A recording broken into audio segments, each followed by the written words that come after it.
Europe 1 matin. Sarah et Céline seront de retour à Paris demain matin. Les deux Françaises étaient en prison en République dominicaine depuis 1 an et demi. Dans quelques heures, ce sera pour elles deux la fin d'un long cauchemar. C'est le président dominicain qui les a graciées la veille de Noël.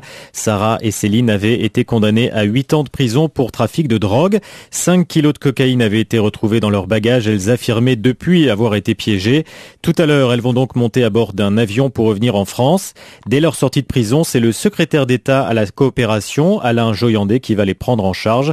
Pour Europe 1, Pierre de Cossette. La prison de femmes de Santiago, à 150 km de la capitale Saint-Domingue. Quand elles y sont arrivées, Sarah et Céline ne parlaient pas un mot d'espagnol. 1 an et demi à 9000 km de leur famille. L'épreuve est désormais terminée, mais aujourd'hui, Alain Joyandet veut s'assurer que la sortie de prison se fera en toute sécurité. Il ira donc les chercher en hélicoptère. Ce sont 2 jeunes filles qui sortent de 18 mois d'incarcération dans un état où il y a une action qui est fortement engagée contre la drogue, contre les réseaux. Vous savez pourquoi Céline et Sarah ont été mises en prison.